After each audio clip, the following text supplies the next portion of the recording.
Hey everybody, hope you're having a good weekend so far. Well, I just get right into it. The normal that we knew, say in 2018, early part of 2019, is not coming back. At least I don't think it is. I hear people say, well, I just can't wait till we get back to normal. It's not getting back to normal now in maybe certain ways, but overall, I don't think we are. Things have just changed, and I think it's just going to be like that for a long time, maybe for good. And I've been having this thought. Share with me if you are. I just have this feeling. It just feels like that things are just slowly grinding down. It's a slow roll to the end of the world, as we know it, at least. Now that may be overboard. I don't. Let me know. Am I crazy? Am I just? Is it an irrational fear? But just with all the things that are going on, and just the things that it looks like that we're seeing coming down the road at us, coming like a freight train at us. It just seems like we're on a slow roll to that. And the shortage I'm talking about today could definitely contribute to that. It could be very devastating, actually, and I think it will be. And that's the shortage of healthcare and first responders, healthcare workers, first responders, not just nurses, but even doctors, first responders like firefighters, paramedics, police. So that's what I'm really. This has been on my mind a little while, and we were already having a shortage of nurses before all this mess came on, but now you've got the added issue of these mandates coming down, and if these mandates hold up and are enforced, I believe you're going to see even a very serious problem from your medical centers to dentists to just all kind of healthcare issues, nursing homes, assisted living. Uh, so many are going to walk that it'll be difficult to get care. It'll take a lot longer to get health care. You may not be able to get it in time if you have a real emergency. So, it's just a rough problem right now. Many healthcare workers are already starting to walk off and leave. You got medical centers that are going to be understaffed. Already are. Some of them already are. Like I said, not just nurses, but all kinds of first responders, police, firefighters. What if there's a real emergency? When 911 is going to be different. It maybe already is in some places. It may take a lot longer to get help from a responder. We may have a situation where we are 911, or things may evolve to that. So there was some things when I was researching some pertaining to this hospitals.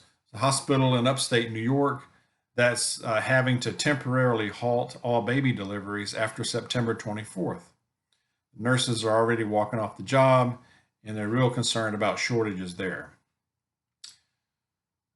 Alabama Hospital Association, the leader of that, said that staffing shortages in the state are already in a dire situation. Just jump to something else. Let's say police, the National Fraternal Order of Police. This is the world's largest organization of law enforcement. The head of that said that they're very worried about having mass shortages, especially in the cities, but it could be all over. It could be nationwide, and that this mandate stuff should be more of a personal choice, all personal choice, not forced, not mandated. So we could be losing a lot of police, firefighters, uh, even during an ongoing fire season, to make it even worse. Texas Hospital, the CEO of Brownfield Regional Medical Center, he said that if these mandates go through, he could lose 20 to 25% of his staff. He could walk out. That would essentially shut the hospital down. Shut it down. It would. It probably would. And these are just examples that I read about. I mean, that's not counting all the ones that you're just not hearing about or not published or being talked about a lot. But So, like I said, we could have a situation to where we are 911 and we have to learn how to deal with some emergencies. It's always good to be prepared for that anyway. Makes me think of an old, some of y'all may have seen this, an old Duck Dynasty episode. There was a part in it where not Uncle, but Phil, the dad, the patriarch of the group, made a comment. He said, and this is out in the bush, out in Louisiana, out in the country. He said, out here, you talk about 911. I'm 911 out here. If you got a problem, you come to me. Anyway, I digress. We may be becoming our own 911 in a way, or all the way, depending on where you are, I guess. But think about maybe who in your family, who in your group has these types of skills. And even if so, what can we do to be more skilled in this? What can we learn? First aid, CPR, things like how do we treat burns? A broken limb. What if somebody has a broken arm, broken leg? Can we deal with that? Can we deal with it at least until we get some more help? Medicines, not just over the counter stuff that we can stock up on, but what else can we do? We go grow an herb garden. They have a lot of medicinal use, very, very much. Boost our own immune systems.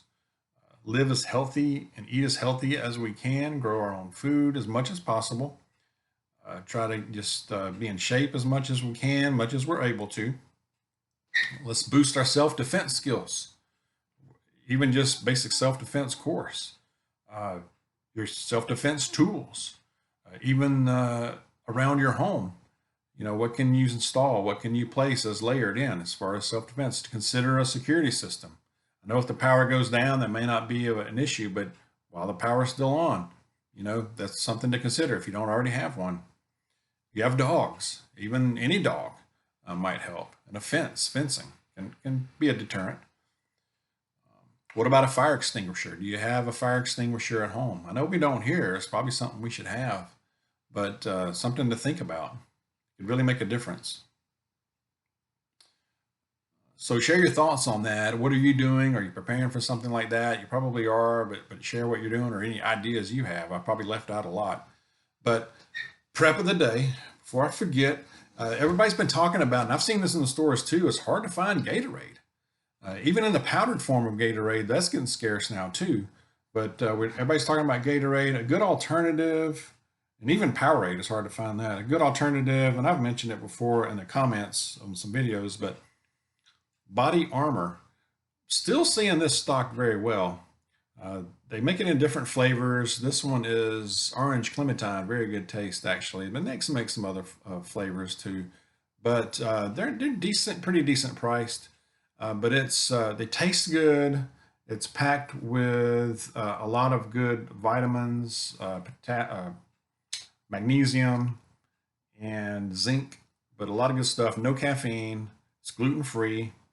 But good stuff. I drink this when I'm out, when I've been out in the yard cutting grass. But I drink that with water. I drink water as well, of course.